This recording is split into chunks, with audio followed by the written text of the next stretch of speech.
www.hazratfirozmemon.org۔ یہ حضرت کا 1996 کا بیان ہے قربانی کے بارے میں۔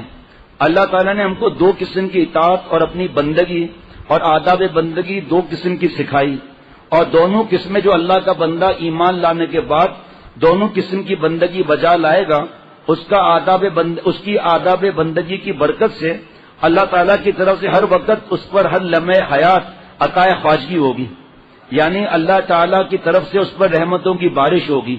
وہ بندگی کی ادائیں دو قسم کی ہیں۔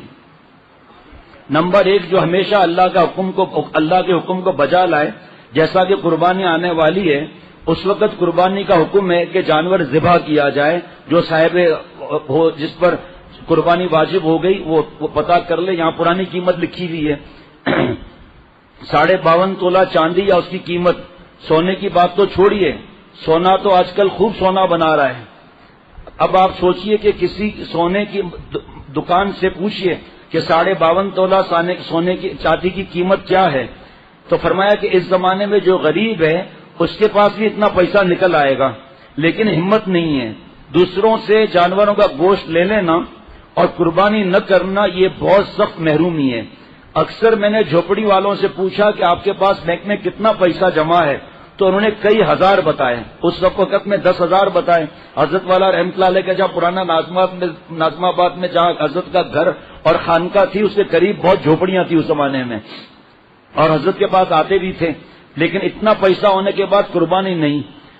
صاحب ہم غریب لوگ ہیں، ہزاروں روپیہ رکھا ہوا ہے کسی اور ضرورت کے کام کے لیے، اس لیے برکت اٹھ رہی ہے۔ لڑکیوں کے رشتے بھی نہیں آ رہے ایسی وجہ سے، گناہوں کی نحوستوں کی وجہ سے ہم سب پریشان ہیں، نافرمانی کا سب عذاب ہیں۔ لڑکے ہیں تو ان کو لائق بہو نہیں ملتی، ہر طرف سے پورے دنیا پر اللہ تعالیٰ سے دوری کی لعنتیں برس رہی ہے ہمارے گناہوں کی وجہ سے۔ ایئرپورٹ پر بے پردہ لعنتیں، اسکول کالج یونیورسٹیوں میں لعنتیں، مارکیٹ میں لعنتیں، بس اسٹاپ پر لعنتیں، ریلوے اسٹیشن پر لعنتیں، جہاز میں لعنتیں، ریلوے میں لعنتیں، بسوں میں لعنتیں، ہر طرف اللہ تعالیٰ کی رحمتوں کا نافرمانیوں سے مقابلہ کیا جا رہا ہے۔ رمضان شریف میں حضرت شیخ الحدیث مولانا زکریا صاحب رحمۃ اللہ علیہ کتاب فضائل رمضان صبح و شام پڑھی جاتی ہے۔ آپ کو یاد ہوگا شب قدر کی رات میں حدیث پاک کے مفہوم میں حضرت شیخ رحمۃ اللہ علیہ نے فرمایا تھا، جو ہم نے پڑھ کر سنایا تھا، کہ بڑی راتیں اللہ کی رحمتوں کا نزول ہو رہا ہے اور یہاں گناہوں سے مقابلہ کر رہے ہیں، سود، رشوت، گھر کے اندر پردہ نہیں، ابا نہیں مانتے، اماں نہیں مانتی، کوئی بات نہیں، میں اور آپ تو پردہ کریں، ہم تو اکیلا کھانا کھائیں، یہ تو ہمارے اختیار میں ہے نا، ہم خود نفس کی غلامی کی وجہ سے بھابھی کے ساتھ کھانا کھا رہے ہیں، دیور تو بھابھی کے لیے موت ہے، تو لعنتیں برس رہی ہیں۔